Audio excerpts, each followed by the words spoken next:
This is 6 Minute English from bbclearningenglish.com. Hello, I'm Rob. And I'm Kath. And this is 6 Minute English from BBC Learning English. Today we're talking about a very popular subject, television. Now, Kath, I have to ask you, are you a big TV addict?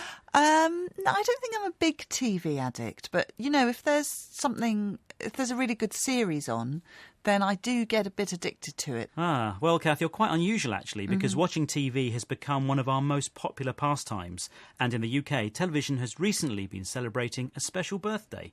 But more on that in a moment. It's now time to find out how much you really know about television. Let's see if you can answer this question. According to an official survey, how many hours a week on average does someone in the UK watch television?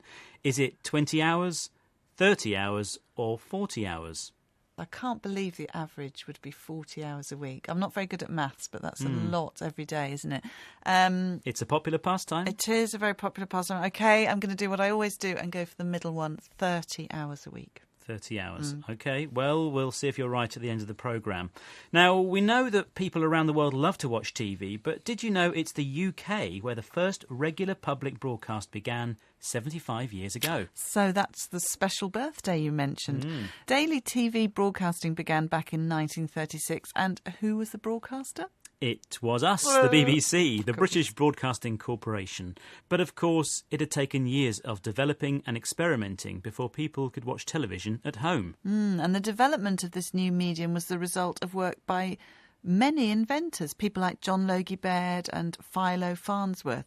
So let's hear from the BBC's Nick Hyam about the early days of television. Controllers are ready on vision and sound. The vision and sound are on. The station goes on the air. They thought of calling it phototelegraphy, seeing by wireless, or the electric telescope. They settled for television, and the world was never the same again. So we just heard the sound of the first TV programme going on air, and then Nick Hyam explaining other names that were considered for this new invention. Such as phototelegraphy. Telegraphy is about transmitting messages over a distance electronically, so in this case, transmitting pictures. Another suggested name was electric telescope. I quite like that. It's a good name, isn't it? But inventors decided to settle for or agree on the name television. And as Nick Hyam said, the world was never the same again.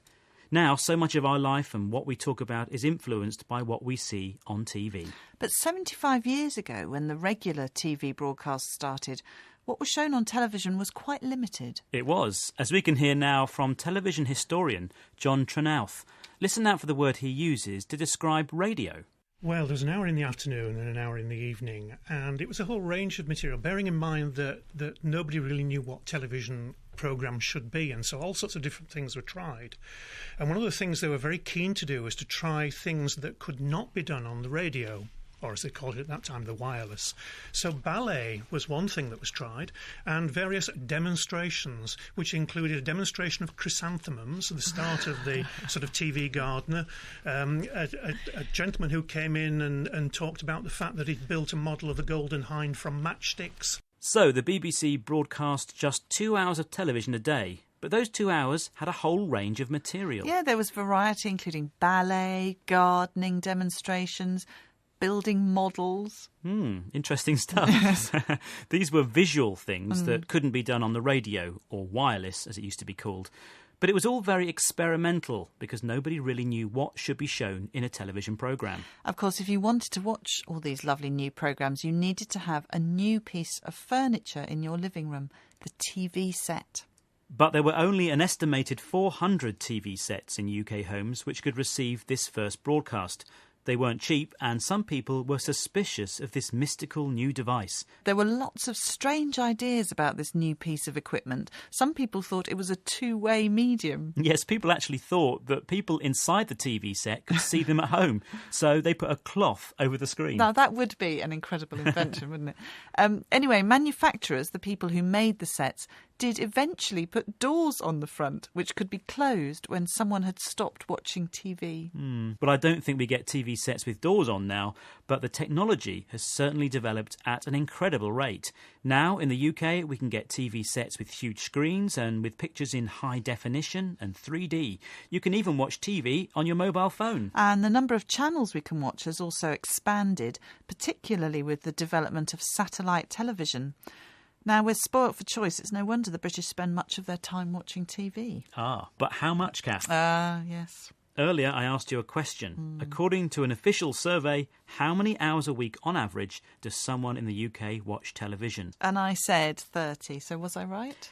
Yes, you were. Oh, good. Fantastic. Oh, well done. OK, Kath, we've just time for you to remind us of some of the vocabulary that we've heard in today's programme. OK, we had addict, medium, telegraphy, to settle for, visual, experimental, mystical, manufacturers, high definition, spoilt for choice. Thanks, Kath, and thank you for listening. Please join us again for another programme soon. Bye. Bye. That was 6 Minute English from BBC Learning English.